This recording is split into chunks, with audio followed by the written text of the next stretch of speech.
নামাজ পড়েন না কেন? নামাজ পড়েন না কেন? কেন পড়েন? আমাকে বলেন যে আমরা এই কারণে পড়ি না। আজীব একটা কথা। আমাদের উচিত এমন একটা স্লোগান তৈরি করা, বেনামাজি যুবকের সঙ্গে কোনো মেয়ের বিয়ে আমরা দিব না, এবং বেনামাজি মেয়ে যে হবে তার সঙ্গে কোন ছেলের বিয়ে আমরা দিব না। যুবক ভাড়া নিয়ম করে দেন না, নিয়ম করে দেন। বাপ বলবে তুই আমার ছেলে, নামাজ পড়বি না, তোকে আমি ত্যায্য পুত্র করে দেব। আপনি ছেলে, আপনি নিজে কামাই, আমি নিজে কামাই করি, বহু বছর যাবত আমি নিজের খরচ নিজে, আমার সংসার আমি চালাই, সব টাকা আমি কামাই। অহংকার না, আমি আমার বাপের ছেলে, আমি মরদের বাচ্চা। আমি বাপকে বলবো বাপ্পা তুমি যদি নামাজ না পড়ো তোমাকে আমি বাপ বলে আর পরিচয় দেব না। এই মা তুমি আমার মা, তুমি যদি কাল থেকে বেপর্দা বাহিরে বের হও তোমাকে আমি মা বলে আর পরিচয় দিব না। এই বউ তুই আমার বউ, তুই আমার বাড়িতে থাকিস, তোর খাওয়ার পড়া কাপড় চোপড় পোশাক আশাক আই প্রোভাইড এভরিথিং, আমি সব তোকে দেই। তুই নামাজ পড়বি না, তুই বোরকা পড়বি না, তুই পর্দা করবি না, তোকে ভালো করে বোঝাবো, বুঝো জান, বোঝার চেষ্টা করো, বুঝবা না তোকে তালাক দিয়ে রেখে দেব। আমার কথা একটা, আমার আত্মীয় হোক, আমার রক্তের হোক, আমার বন্ধু হোক, আমার বউ হোক, আমার বাপ হোক, আমার মা হোক, নামাজ যে পড়বে না তার কোনো জায়গা আমার জীবনে হবে না। নামাজ নামাজ নামাজ। আপনার সবাই মিজানুর রহমান আজহারী হুজুরের নাম তো শুনলেন আজকে, নাকি চেনেন তো সবাই নাকি?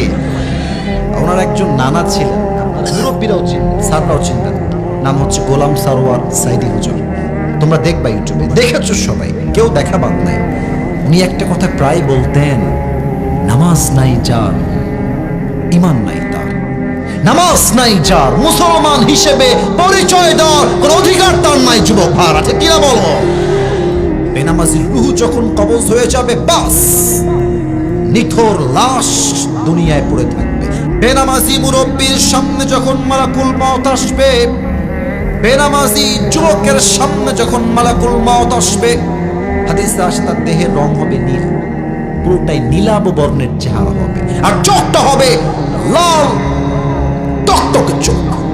হাদিসে এও আসছে মালাকুল মউতের দেহ হবে বিশাল লম্বা, পা থাকবে জমিনে হেই তথা মাথা থাকবে আকাশ বরাবর বিশাল। তার দেহের কালো পোশাক এতটা ভয়ঙ্কর হবে, হাদিসে আসছে বেনামাজি যখন মালাকুল মউত কিভাবে দেখবে, হঠাৎ করে তার ভয়ঙ্কর চেহারা দেখে বেনামাজি পুরো দেহের মধ্যে একটা ভূমিকম্প তৈরি হয়েছে, থরথর থরথর করে কাঁপবে।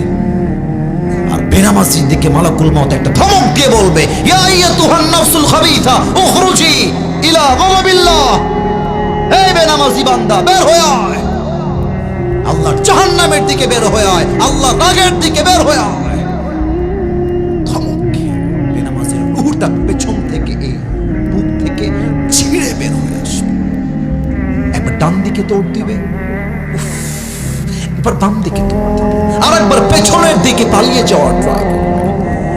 মালাকুল মউত যখন দেখবে বেনামাজির রূহটা ডান দিক বাম দিক পালিয়ে যাওয়ার ট্রাই করছে, আমার বাম হাত সবাই দেখবেন এক নজরে মালাকুল মউত বেনামাজির রূহকে কবজ করবার জন্য তার বাম হাতটা পেছনের দিকে নিবে, position make করবে।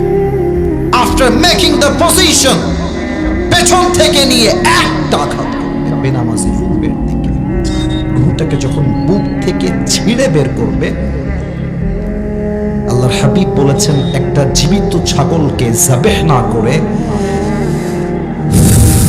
তার চামড়া কেউ যদি তাকে জবাই না করে ব্লেড দিয়ে কেচি দিয়ে ছিঁড়ে ফেলে, ওই ছাগলটার ওই জীবিত অবস্থায় যতটুকু কষ্ট হয়, আল্লাহর হাবিব বলেছেন নামাজি বান্দার রূহটাকে তার চাইতে, বেনামাজি বান্দার রূহটাকে তার চাইতে 70 গুণ বেশি কষ্ট দিয়ে বের করে নিয়ে আসা হবে। নাউজুবিল্লাহ।